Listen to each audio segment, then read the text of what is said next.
You have worked so hard to get here. You finally have the healthy relationship, the stable job, or the sense of inner peace you have been striving for.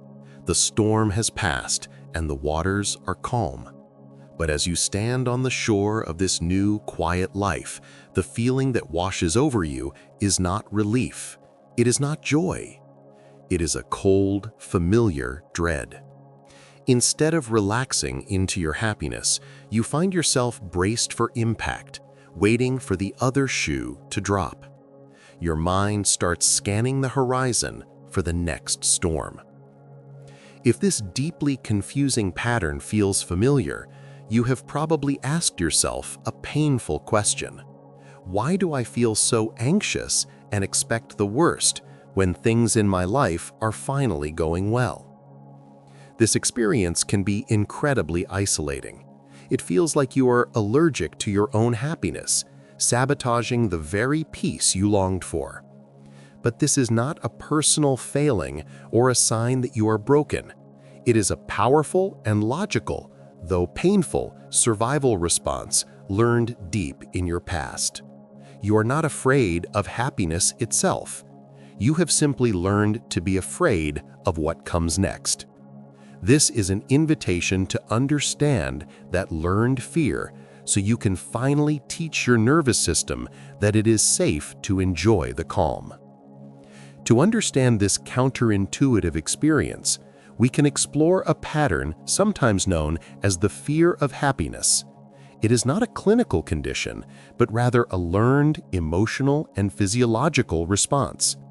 At its core, this pattern is often a form of a trauma response developed in an environment marked by instability. If your past, particularly your childhood, was unpredictable, you learned a crucial rule for survival: never let your guard down. Periods of calm were not a sign of safety. They were the quiet before the chaos. A moment of peace was often followed by an argument, a crisis, or a disappointment. Your nervous system, in its brilliant effort to protect you, created an internal alarm system. It learned to associate the feeling of good with the imminent threat of bad. Joy, calm, and stability became warning signs. As an adult, even when your external circumstances have completely changed and you are genuinely safe, that old alarm system is still active. So when life is going well, the system goes off.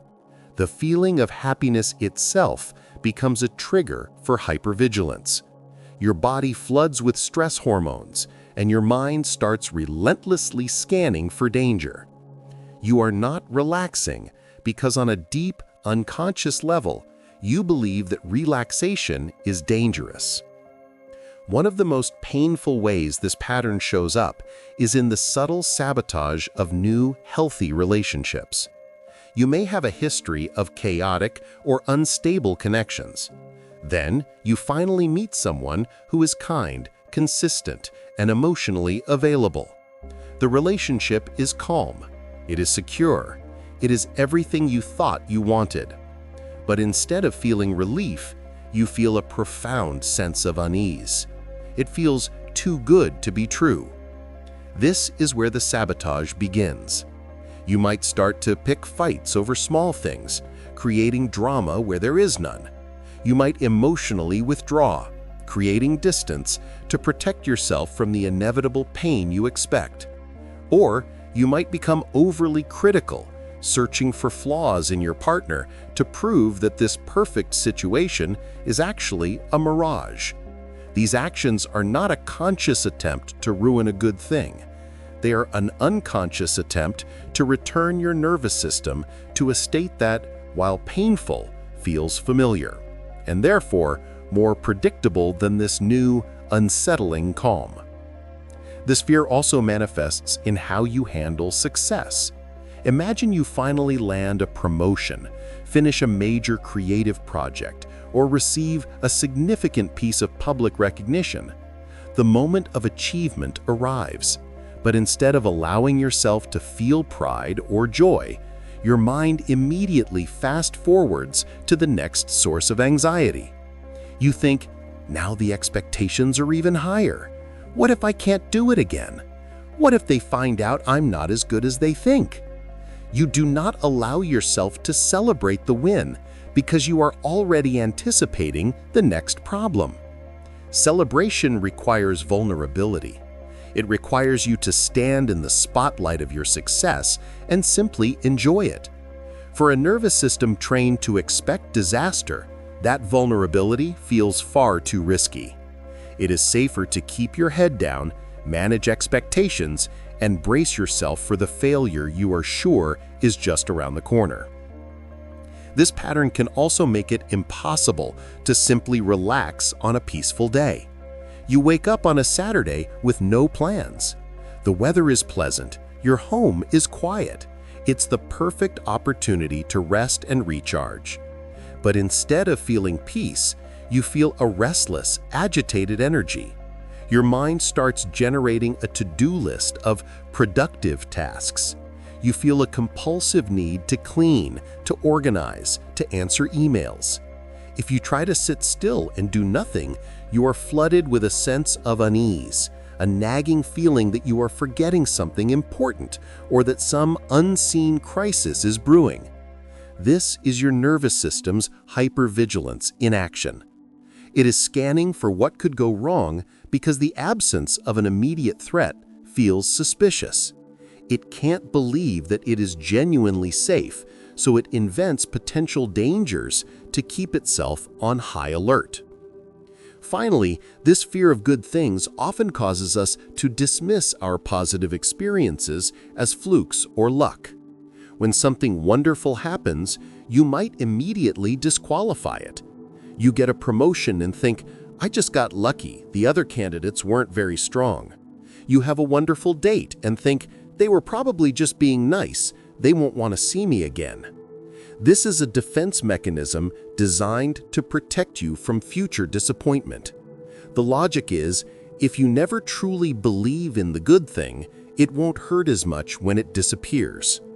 By attributing your successes to external factors like luck, you avoid having to integrate them into your sense of self. It keeps you safe from the vulnerability of owning your own successes and the pressure of having to repeat them. But it also robs you of the ability to build genuine self-esteem and confidence. There's a common myth that underlies this pattern, the belief that maybe I just don't deserve to be happy. When we consistently feel anxious in the face of joy, it's easy to conclude that we are somehow fundamentally unworthy of it. But this is a misinterpretation of what's happening. Your discomfort with calm is not a moral judgment on your worth. It is an echo of your past. It is not about what you deserve. It's about what your nervous system has learned to recognize as familiar. For a system trained in chaos, calm feels foreign. Your reaction is not a sign of your unworthiness. It is a sign of your incredible capacity for survival. You adapted perfectly to an unstable environment. The task now is not to prove your worth, but to gently update that adaptive strategy for your new, safer reality. Imagine a person who grew up in a home where every happy family dinner could suddenly turn into a loud argument. As a child, they learned to sit at the table with a knot of tension in their stomach, always listening for the first sign of trouble. As an adult, they go to a peaceful dinner with their partner's calm, loving family. Everyone is laughing and talking. But instead of enjoying it, they feel an overwhelming urge to leave. Their body is tense, their heart is racing. Their nervous system is screaming, "This is the moment before it all goes wrong." They're reacting not to the present situation, but to the ghost of 1,000 past dinners. The healing journey for them is not about changing their partner's family. It is about learning to soothe their own body in the present moment, to look around and consciously acknowledge, I am safe right now. So, how do we begin to teach our nervous system that it is finally safe to relax? We start with small, gentle practices that build a new kind of evidence. The first tool is a mindfulness practice called Savoring. The goal is to build your capacity to stay in a pleasant moment without your mind hijacking it. Choose a small, simple pleasure like your first sip of coffee in the morning, the feeling of a warm blanket, or the sound of a favorite song. For just 60 seconds, commit to focusing all of your senses on that experience. If you are savoring a cup of tea, notice the warmth of the mug in your hands. Notice the color of the liquid. Inhale the aroma. Feel the warmth as you take a sip. Notice the taste. When your mind inevitably wanders to a worry or a to-do list, gently guide it back to the sensory experience of the tea. This practice, done consistently, teaches your brain to stay in the present moment. It builds new neural pathways, creating a stronger association between positive feelings and a state of calm presence. A second powerful tool is a journaling prompt designed to create a new mental blueprint for happiness. When your only model for life involves waiting for the next crisis, it's hard to imagine what stable joy even looks like. Take a few minutes with a notebook and explore this question. What if it's safe to be happy? What would that look like for me? Allow yourself to write freely without judgment. What would you do differently on a good day if you weren't afraid? How would you interact in your relationships if you trusted in their stability? What would it feel like in your body to fully inhabit a moment of peace? This exercise is not about forcing yourself to feel happy. It is about giving your mind permission to imagine a different reality. It helps to create a clear, positive vision that you can begin to move towards, a destination beyond the familiar landscape of anxiety. A third practical tool is a simple cognitive reframing exercise. Our thoughts have a powerful influence on our feelings.